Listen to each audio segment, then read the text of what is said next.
hanggang ngayon, OVP pa lang din ang papadrug test. I wonder why.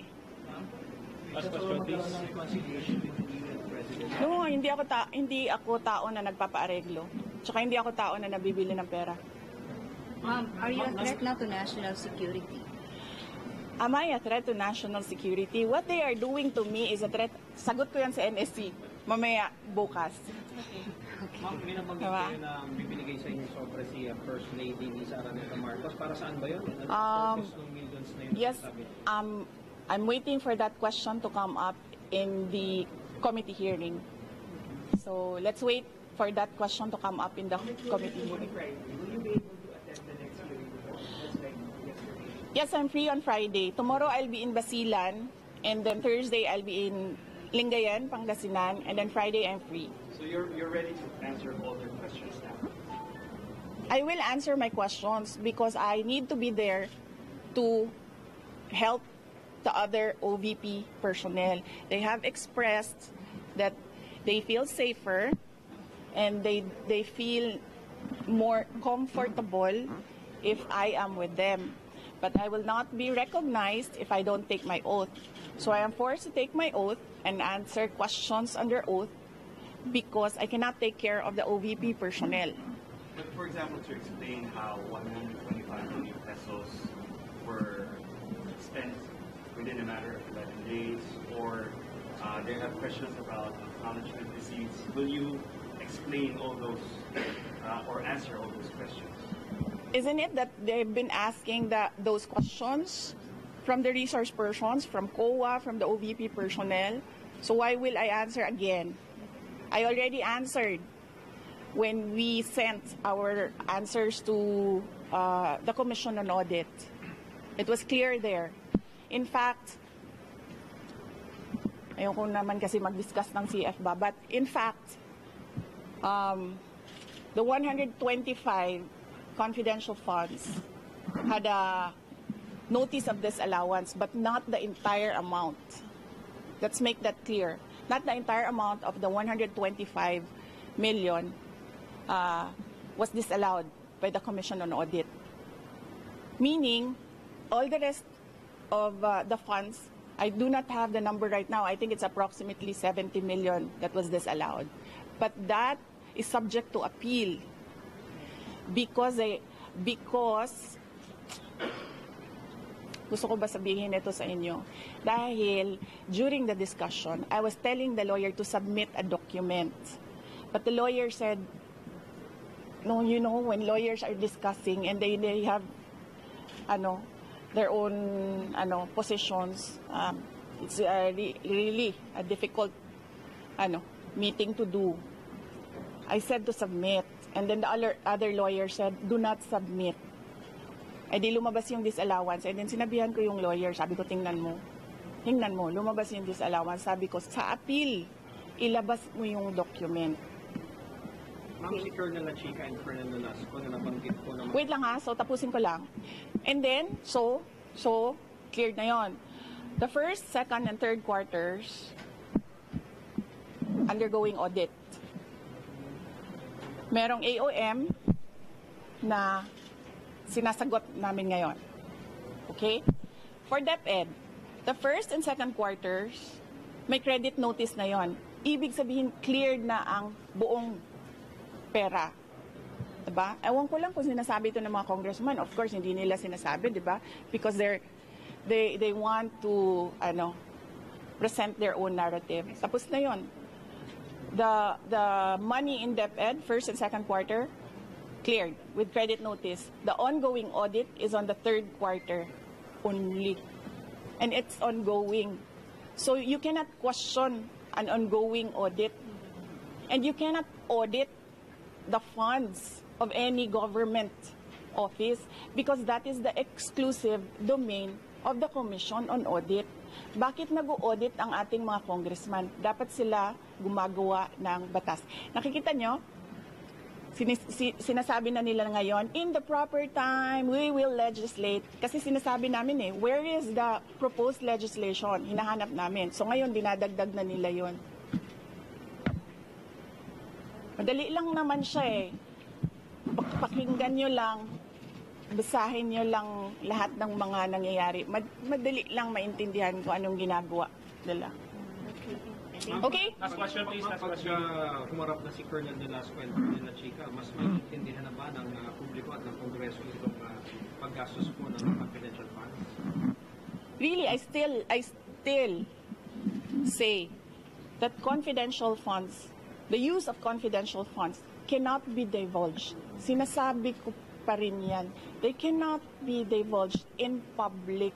It will compromise lives and security of personnel who are cooperating or who are nandoon sa kabila na asset. You cannot do that.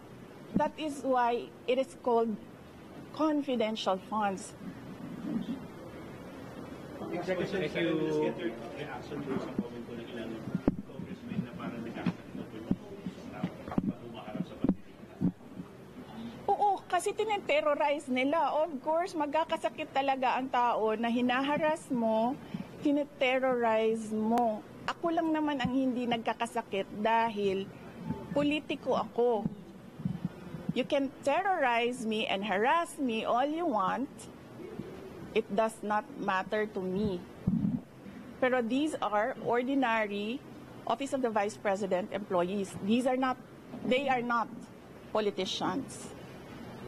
They are ordinary citizens. So, pag hinaras mo yan, terrorize mo yan, ganyan talaga mangyayari. Sinasabihan ko yung doktor kagabi, Doc, i-clear nyo yan na mag-attend ulit. Kung sa susunod, diretsong stroke na yan.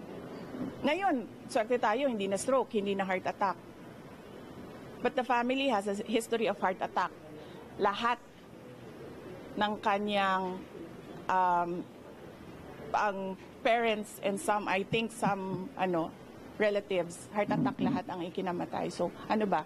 Papaupuin pa ba natin doon? Tapos antayin natin, ay na heart attack. Kay Ma'am Gina ito. Yes. Diba? So, yes. So, yes. Yes, Mr. Billionario, pahingi ng pera. Nasa critics din and others, they're saying, Yes.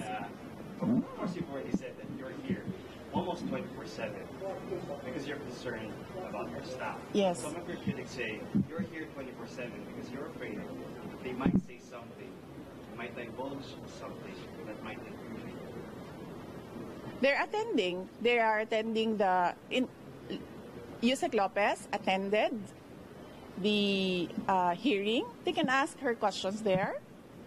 I was not there when Yusek Lopez attended the hearing, so I was not there to influence her and tell her what to answer. If you saw me yesterday, I was not looking at Gina Acosta.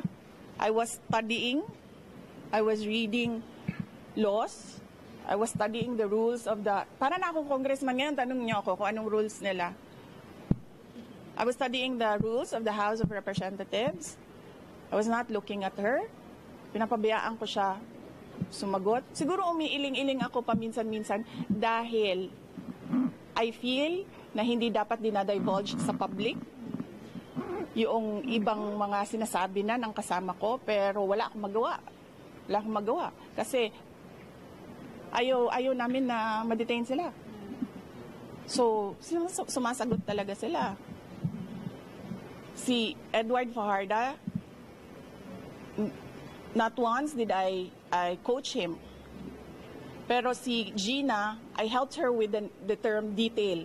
Kasi she was trying to remember kung anong tawag nung isang tao na galing sa isang opisina, na nililipat sa isang opisina, and that is called detail. So I told her detail, and she said details. Yung CF is from SDO, dumidiretso daw sa mga security officer. Yun talaga mamang nature ba ng confidential funds? Yes, there is an SDO, and there is a security officer, and there is a head of agency. So, ako yung head of agency, may SDO kami, may security officer kami. Ganon talaga ang structure. Again, sinabi ko ito sa mga, wala kasing mainstream noon ba? Again, so alam natin lahat ng Halikan ko na yung Po yung may... Mike, please. ayoko itong pula.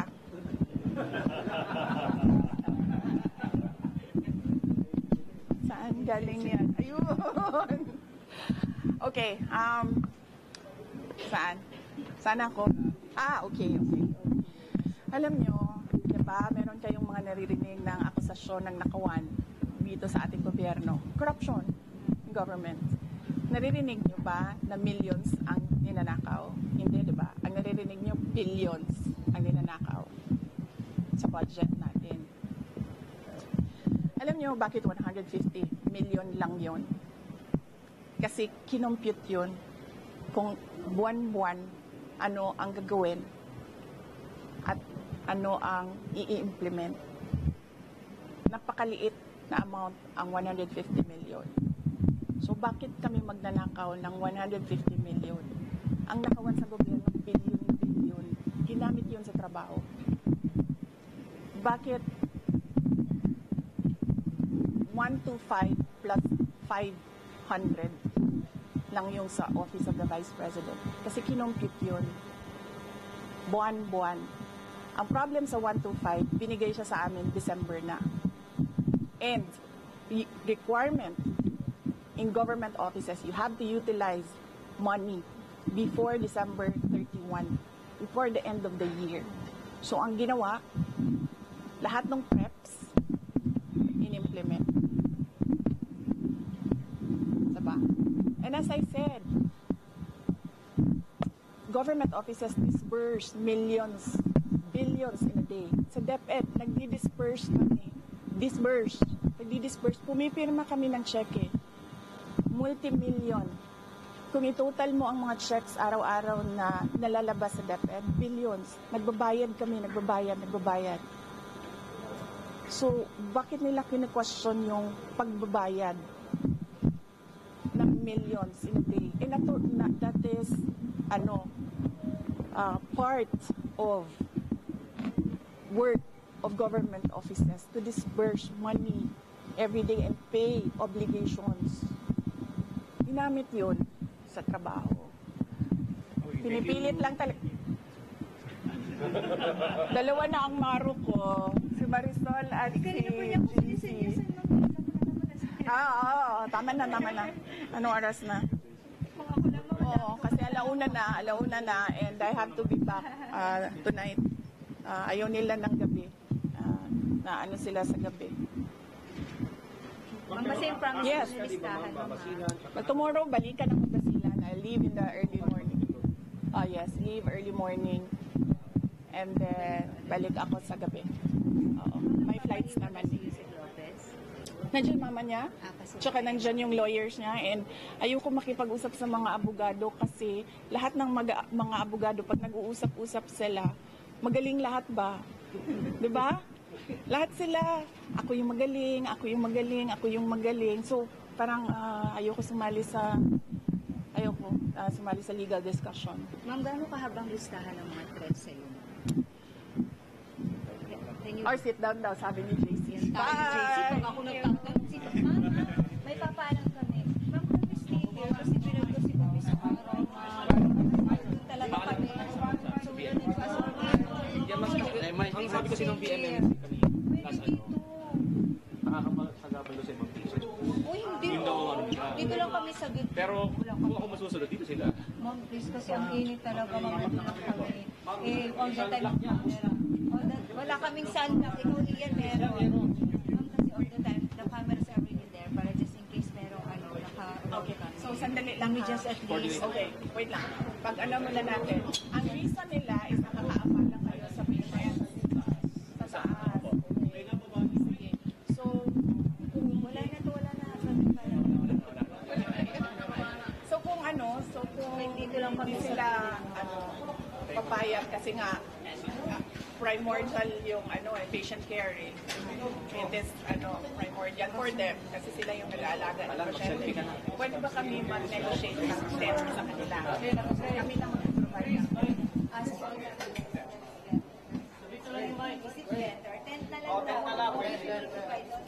Mag kami ng tent. Kasi double tent lang natin para dalawa yung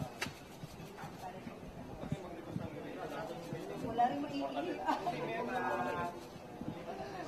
Puno. malawak ang puno.